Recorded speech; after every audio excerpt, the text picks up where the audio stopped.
What's going on, everybody? We are back in Colorado post Javelina 100 miler, and today I just kind of wanted to do a sit down to recap the race, talk about things like nutrition, some of the biggest successes and the biggest challenges of the day, and just kind of walk through the whole race from my perspective.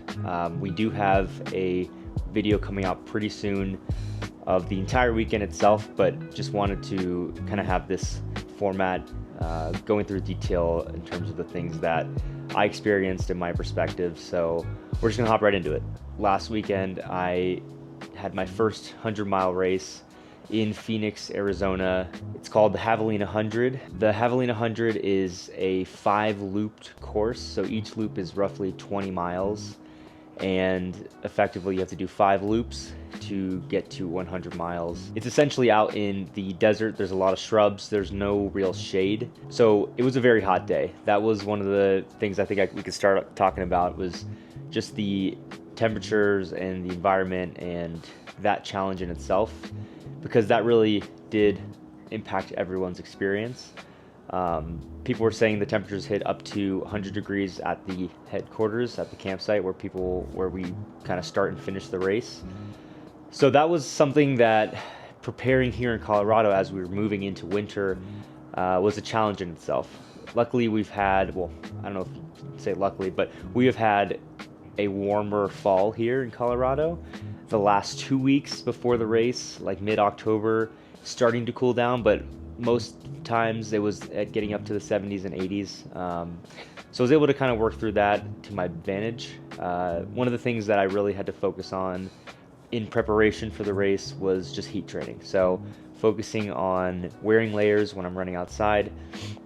And then as we got into that 2-week period, really starting to focus on spending time in the sauna and trying to combine both my runs and the sauna session as quickly as possible. So many times I would start my run from the gym where there was a sauna, and I would run and then come back, run straight into the sauna for 20-25 minutes.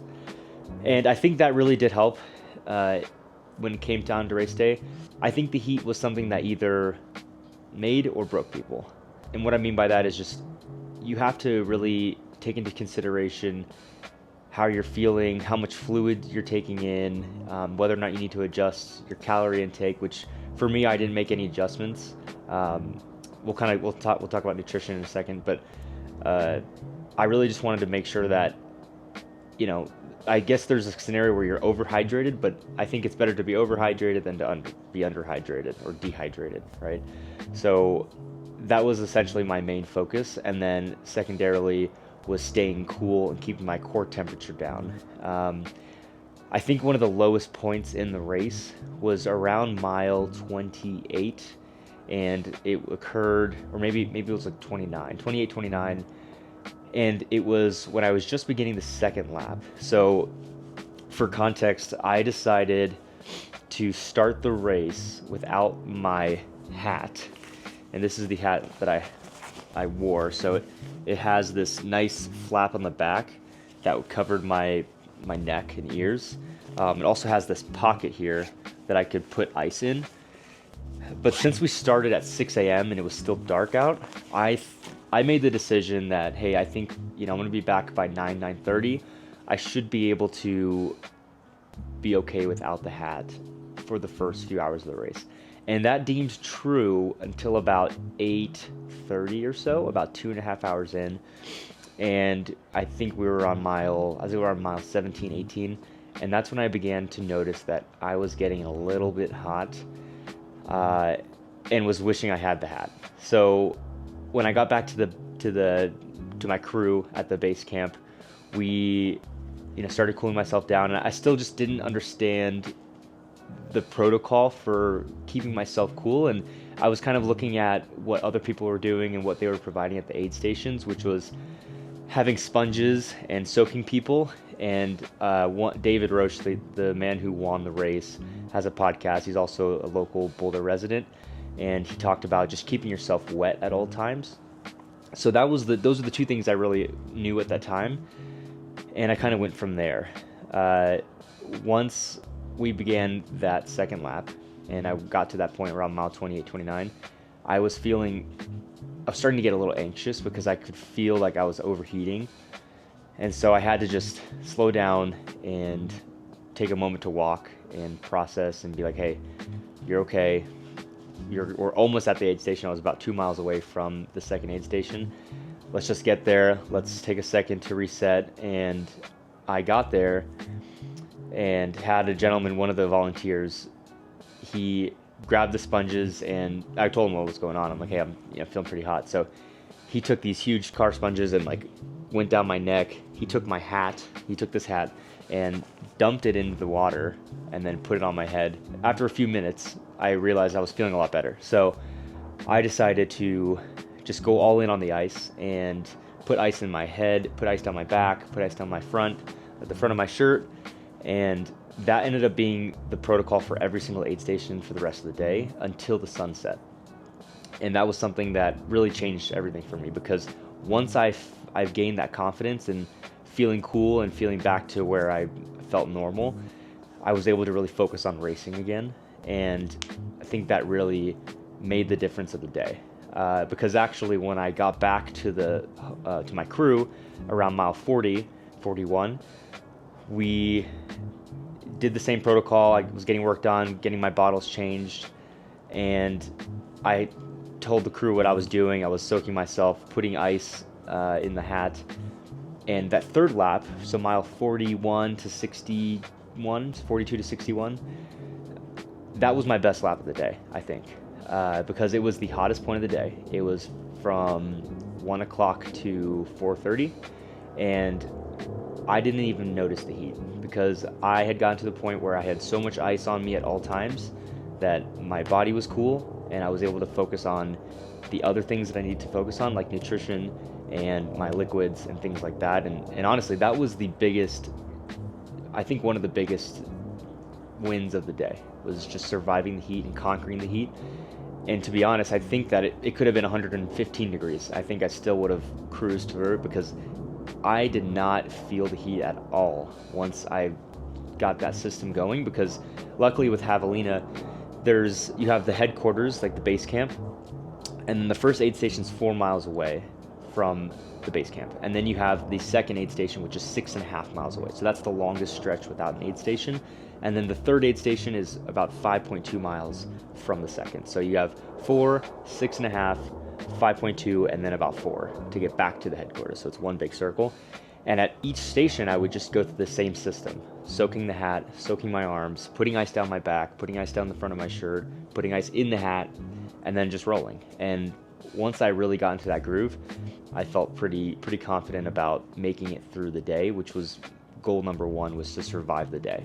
I knew that if I survived the day and I can make it to the evening, I like my chances of finishing. So that's the heat piece of Javelina Jundred, taken away with a huge success there. Want to move into nutrition, which is something that I had a loose game plan for. I definitely had the supplies to accommodate any variances, any changes that I was going to make during the race. But effectively, what I know as a marathoner is that, hey, I can run for 3 hours with just gels, right? So I don't know how long I'm going to be running for. I know it's going to be at least 16 hours. So let's find out, let's see how far I can go, how long I can go on just gels and supplementing from the aid stations, and then I will make pivots as I need to. So the gels that I chose were the Morton 160s. So these are 160 calories, about 40 grams of carbs. They say 40 grams of sugar as well, because carbs are sugars. So I actually ended up starting off with these, and then would complement these with little potato pieces, like baked potatoes, at the aid stations. Because I luckily, when I was here in Boulder the last week before the race, was fortunate enough to meet a gentleman named Simon who actually works at Morton.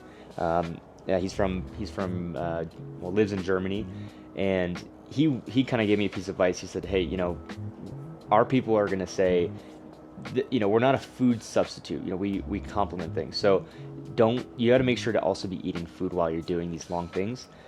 So I kept that in mind, and would just try to get calories in as much as possible and as frequently as possible. The schedule that I ended up dialing in with the Mortons was every 25 minutes. So I would keep a loose timeline of, you know, when I was taking a gel and when I would take the next one. So for example, if I took one at, you know, starting the course in a perfect timeline at 25 minutes, then at 50, and then when I'd see my watch would be at hour 15, I would take another one, and then an hour 40, and then 205, then 230, then 255, then 320. So that was kind of the system that I was running through, because I had my watch. I don't run an auto lap on the watch, which an auto lap is effectively your watch will automatically tell you a lap distance depending on what you have it set at. So most people have it set at 1 mile. So I have that turned off. So I have to manually lap when I would like, which is what my game plan was. So every loop I would do a lap and keep track of that. So every time I'd start a new loop, it would be like starting back at 0. So that's how I kept track of the time frames. And I also planned to utilize these Morton solid 160s. Again, going back to the idea of like, you want solids, but I took one. I started eating one of them around mile 20, 21. And I immediately knew that I'm not going to play around with this today, because it's just, I have trouble with this while I'm moving. I don't think there's anything wrong with them. I think they're great products. They're delicious, and I think they're effective. But for me, they're too chewy, and I think it takes too much energy and too much focus to like take these down. Because effectively, at the end of the day, I actually had 30 of these gels throughout the 18-hour period, which is 160 calories each. It was roughly 4,800 calories just from the Morton gels, which I jokingly talk about with my friends. Like, if I were to put all 30 gels into a bowl and just look at what I ate that day, it's pretty freaking disgusting and unbelievable.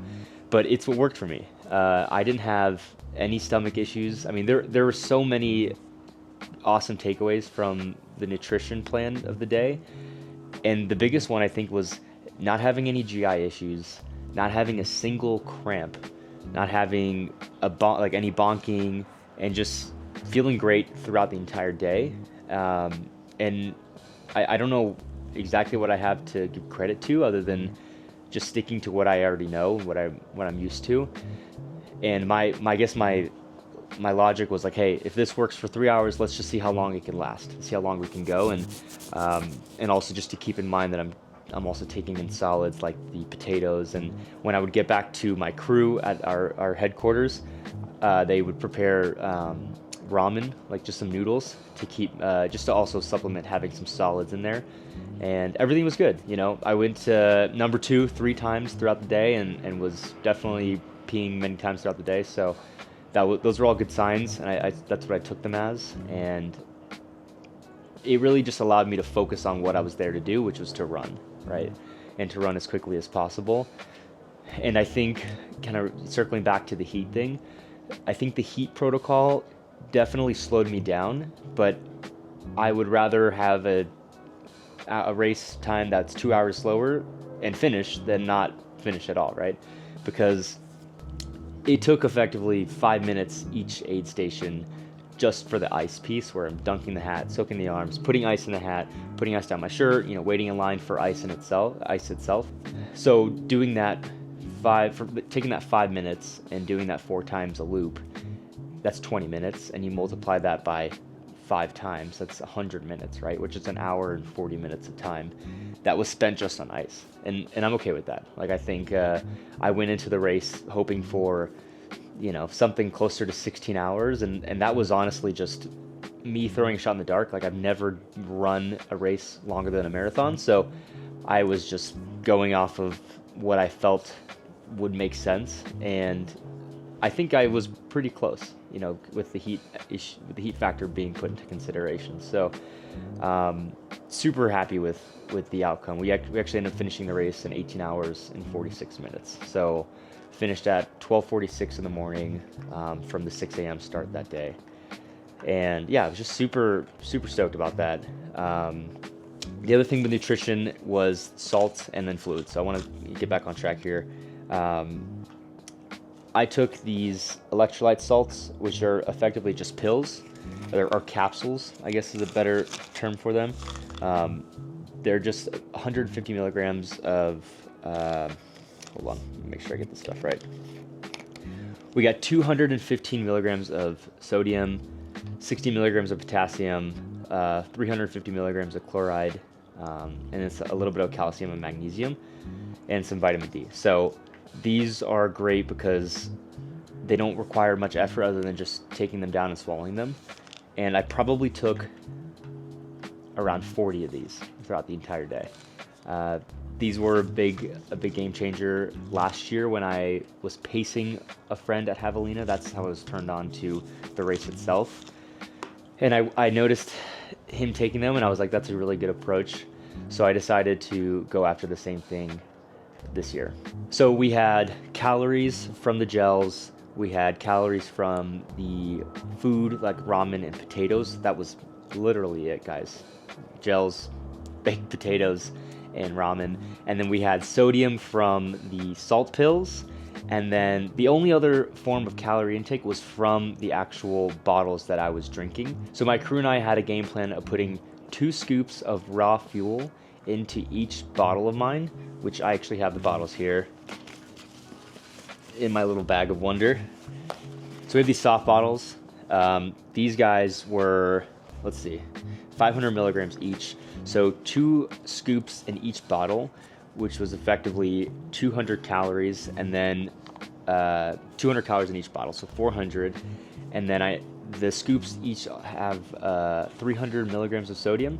So we're getting, across the 2 bottles, we're getting 400 calories and 1,200 milligrams of sodium. So there was a lot of sodium intake on the day. Yeah, thousands and thousands of milligrams. And I think that's pretty cool. I think that was, again, one of the takeaways and why the day went so well for me in terms of not cramping and not having like a lot of issues, was just because I was trying to stay on top of that, but also being mindful that I didn't want to over concentrate like my sodium intake. So at the beginning of the loop, I would have this from the crew, and then I would have to rely on the aid stations thereon after. And so I would I started using the Goo Roctane supplement that they have. It's like a powder, which they already had mixed in the canisters for the water. But what I actually ended up doing was going about halfway up with water and then half Gatorade, and I would do that at every aid station. So I don't have an exact calorie intake amount, like figure in mind in terms of like how many calories from the fluids, but I can say that on every segment of like every aid station, every stopping point, I went through all 3 bottles. So this is 1 liter plus this extra bottle that I had in the back for 4 laps. So I actually didn't bring this extra one in the beginning because I felt like in the morning it's going to be pretty cool. I can get away with that. So if we take 1 liter, so we had 4 liters in the first loop, was 1 gallon, and then we had around 5 and change liters on the second through the 5th lap. So that's effectively 5 gallons plus of fluids, if I'm thinking about that correctly. And that was one of the things that I was super proud of, was just staying on top of that, being super disciplined about focusing on the water. And the salt pills would help with that, because every 20 minutes or so I had a little baggie full of these and would just think, okay, when was the last time I took a salt pill? Feels like it's been a little bit a while ago, let me take one. So I had these 500s, and then I had these guys as well, which these are actually 600 milligrams. So I would interchange them because I wanted to be quick when I stopped back with my crew. So I would give them these bottles, they'd give me the other ones already ready to go, and then we could just get going. So yeah, I mean, nutrition is one of the most important pieces of the intra-race day strategy. And I think, being able to walk away with no cramps and surviving the 100-degree weather, this was a big takeaway. And I think that the success here is also demonstrated and discovered in your training. So if you're not training and going through and practicing these things as you're getting ready for the race day is not really the day to try things. It's really the day to repeat things. So I felt pretty comfortable with all the nutrition supplements that I was using, and was really happy with how it actually all turned out. In terms of like mentality, I feel like I felt pretty level-headed the entire day. I think that's just a byproduct of the preparation. Muscularly, I think that I hit a certain point where like the pain is there, and it would kind of circulate amongst different areas of my lower body, but I never felt like I was in excruciating pain or I was getting delusional. I felt pretty level-headed the entire race, which I was very fortunate of. And again, I think that's something that's a reflection of the training and preparation, right? Like since July, I ran 1,400 miles in 4 months, and every week, every morning, waking up, training, running, 13, 14, 16, 18 miles before work, and then running a couple miles in the afternoon for months on end was, I think, the right way for me to be able to run 100 miles all day at an easy pace and not really feel a ginormous deterioration in my muscular ability. But it's also accredited to adrenaline, and towards mile 70 I started taking some painkillers, so I went the first 62 miles without any like Advil or things like that, and those things were lifesavers towards the end, because after the race, which I'll throw some footage here, like I was so wrecked. My body, I could barely move, and everything was cramping, everything was just so painful. It was the worst pain I've ever felt. By far the most painful part of the race was after the race, when I got back to the Airbnb.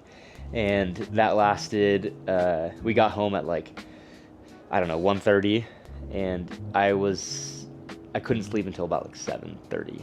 I was just up, just in pain. Like imagine like a Charlie horse or like a muscle cramp, except in your inner legs and honestly your entire leg, and then it's just not going away. It's just like a long continual contraction, basically. But the next day I felt better. That had gone away. I was still super impaired in terms of my ability to walk, but it was truly incredible. And I spoke with my coach about this. Just, I think, crediting the training and the preparation to the race, my recovery was so exponential that, Sunday I was hobbling around. Monday I was hobbling a little bit better, but it still hurt pretty bad. And then by Tuesday I was walking pretty normally, because I had to travel back home Tuesday. And then Wednesday I went for a run. So I'd given myself plenty of time. Like I felt like I could have jogged 2-3 miles on Tuesday, but I was like, let me give myself another day. I jogged Wednesday and then jogged Friday, Saturday, and Sunday, just 3-4 miles each. So finished with 15 miles the week after the race, which again, it's like all it is basically just, I'm just trying to flush my legs, right? Because there's just stuff sitting in there that if you're not moving, if you're not walking, if you're not trying to flush this stuff out, it's not going to go anywhere, and it's going to take more time to get back to where you want. So I think there's a lot of positive benefits with having some movement in your post ultra recovery. And for me, I think it's been feeling great. So I feel pretty much normal again muscularly, but I know that there are probably some irregularities in my body still from the race. I mean, we are, it was 10 days ago now, I think. So just trying to be conservative in that regard and just be patient and let my body adjust and regulate as throughout the next few weeks. So these past few weeks or past few days have been super light, and planning to keep the next few days / weeks pretty light. So yeah, that's essentially my whole interpretation and recap of the race. I really focused a lot. I know I spoke a lot about nutrition and the heat, but those are really the two big things. I mean, I think theoretically you can go pretty far if you have those two things dialed in, right? Like, can you survive the conditions, and can you keep your body fueled to go the distance, right? And then thirdly, like, is your body prepared for the actual physicality aspect of the distance and whatever it is you're trying to do? Because like I said, I felt pretty good when I made it through mile 50 or so, 50. Yeah, it was like around mile 50, 52. It was around 4 p.m. and I was at the top. So the way that the course, again, I could have explained this earlier, but the course goes up 10 miles, like all uphill, and then all downhill 10 miles. So it's pretty evenly divided in that way. So I made it to the top of the course, and then I was at the aid station, and I knew two things. I knew, one, the sun is behind me now because it's 5 o'clock. I knew, two, that I was about to go downhill for the next hour and a half. And I knew, three, that this was the last 10 miles where I was running alone because I was allowed to pick up a pacer after mile 62. So that means last few miles alone, last few miles with the sun on my back, and then last few miles with the sun out altogether, right? And also it being downhill. So all those things being said, I knew that the odds were becoming ever more in my favor, right? In terms of a Hunger Games quote, like, the odds were becoming better and better for my chances to finish because I was gonna have company, I was gonna have better conditions, and I felt great. So without speaking it and without making it said, I knew internally, I was like, I'm gonna finish this race. As long as something doesn't drastically happen where I twist an ankle, something like that, or break a leg, whatever, I liked my chances of finishing. And that confidence grew as we went through lap 4, which was mile 62 to around 81. And I demonstrated that once my pacer and I, Riley, we got to the top again. We're doing, like, I don't know, 11-minute pace going up, and then coming back from that top aid station to the next, we averaged like 7:30 pace. We were just absolutely flying down, which, 7:30 pace is quick, but after 70 miles on your legs to run 7:30s, it felt like I was flying. It felt like I was running 5-minute pace. So, and I kind of decided to make that decision because, like, I knew I had another lap. I had to do it all over again, and I knew there was many hours left, but I decided I didn't come all the way out here to not go for it, right? I want to go for it. I want to go for it, and I was feeling good. I also didn't have any music for the first 100K or 62 miles, so my pacer had a speaker with him, and we were just listening to some music, and that really helped me get into a groove and just focus on my momentum. And yeah, ultimately it was the best decision ever because we had so much fun. Just, it just goes on two different gears. Like, we're going slow, we're going steady uphill, and then all of a sudden we're flying downhill. It was so much fun. So yeah, that was so great. And then when I got back to the headquarters for the last lap, picked up my last pacer, and we, at that point I knew I have 19 miles left. Like, I've run 19 miles so many times in the past. I know what that distance looks like. I've done it before. I also have, at that point, it was around 8:45, and I knew I had about 4 hours and change for a sub 19, and I was like, okay, like, I want to finish before 1. I think that's a fair time. Guys got that one. 19 left. What up? 19 left. Nothing, bro. We're gonna finish before 1. Dessert That's the goal. miles. Dessert. We're gonna try to go 18:59. Like, I wasn't really focusing on time too much. I was taking my time at aid stations, and I wanted to get through it, like I said earlier. So once I knew the end, I could see the light at the end of the tunnel, I started focusing on, okay, what's a good goal to set for this last piece? And we finished it, right? We finished 18:46.11. And yeah, it was the quickest day of my life. It flew by. It really did. I think in summary, like, the first lap felt like a warm-up, right? I was so nervous. I mean, I remember looking down at my watch, and my heart rate was so high. It was like 1 it was already at 150 and we were doing like 12-minute pace because I was stuck with the group, and I was like, man, in Boulder and training runs before this race, when the nerves weren't there, I'd be running 730s at 150 heart rate, like a 730 pace at altitude. And here I am running 12-minute pace and my heart rate's at 150, and I'm at 1800 feet of altitude. So that was something that I just had to accept. And it is a little like scary to like realize and look at the data that across 18 hours, my average heart rate was 146. So like that was pretty high to think about. Like, wow, you're gonna sit down and your heart rate's gonna be 150 for 18 hours. That is a little like crazy to me, but I feel good. I think my heart's fine. But yeah, that was just one of the things. And once we got to that last lap, I knew that I was gonna make it. So again, I'm so grateful and can never thank the team that was there for me that day and everyone else that was supporting me.